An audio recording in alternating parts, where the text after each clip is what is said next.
اب اسے دفن کرنے کے علاوہ کوئی چارہ نہیں. قبر کی تختیاں بند کرنے کے بعد کا ماحول تو نہیں دیکھا ہوگا کہ ہمارے اوپر مٹی ڈال کر رشتہ دار چلے جائے. اس کے بعد کا ماحول, اس کے بعد کا نظارہ ہم نے کہاں دیکھا؟ پیٹ کا پانی ناک سے باہر آنے لگتا. ہماری میتوں کا یہ حال ہے. اے میرے عزیزو, ہمارا جسم بہت ہی کمزور ہے.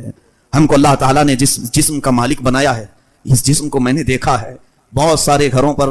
جب ہم کو جانے کا اتفاق ہوا کہ فلاں کا آج انتقال ہوا ہے, ہم جاتے ہیں تعزیت کے لیے. دیکھا جس جسم کو وہ بہت بنانے کی کوشش کیا کرتا تھا, ایسے نوجوان بھی.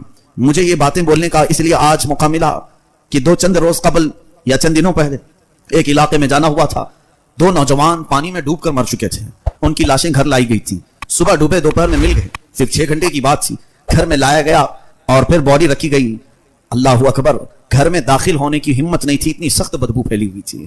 اور ان نوجوانوں کو ہم جانتے تھے جن کے چہکنے کے انداز کیا تھے, جن کے لوگوں میں چلنے پھرنے کے انداز کیا تھے, اور ان کے پہننے اوڑھنے اور کھانے پینے کے انداز کیا تھے. وہ اپنے زمانے کے بہت ہی خوبصورت لوگ سمجھے جاتے, اور اپنے جسم پر جنہوں نے بہت پیسے خرچے کیے اپنے جسم کو بنانے کے لیے. اور آج وہ بے جان لاشیں گھروں میں پڑے تھے تو ناک بند کر کے لوگ دیکھ رہے تھے اور جا رہے تھے. پانی میں ڈوب کر مر گئے اور لا کر لاشیں رکھی گئی. یہی جسم کا ہمارا حاصل ہے. ہمارے جسم کا خلاصہ یہی ہے کہ ہمارے والدین جو ہماری پیشانی پر پسینہ بھی نہیں دیکھنا چاہتے, وہ بھی موت کے بعد اپنے گود میں نہیں رکھ سکتے, واپس بھیج دیتے, لے جاؤ. اب اسے دفن کرنے کے علاوہ کوئی چارہ نہیں. کرنٹ کی پیٹی میں برف میں رکھ کر کے بھی زیادہ دن ہم گھر میں نہیں رہ سکتے. ہمارے جسم کا خلاصہ اور حاصل یہی ہے.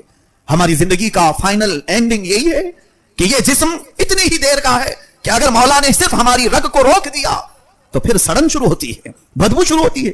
ہماری ناک میں, ہمارے کانوں میں روئی اس لیے ٹھوس دی جاتی ہے کہ پیٹ کا پانی ناک سے باہر آنے لگتا ہے. یا اللہ, اتنے دن دنیا میں سوتے رہے, کبھی ہمارے پیٹ میں سے پانی باہر نہیں آیا.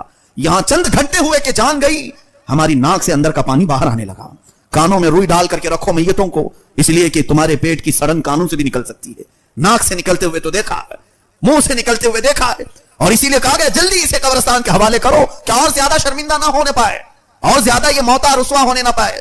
ہمارے سب کے جسموں کا خلاصہ یہی ہے, ہمارے سب کے جسموں کا حاصل یہی ہے.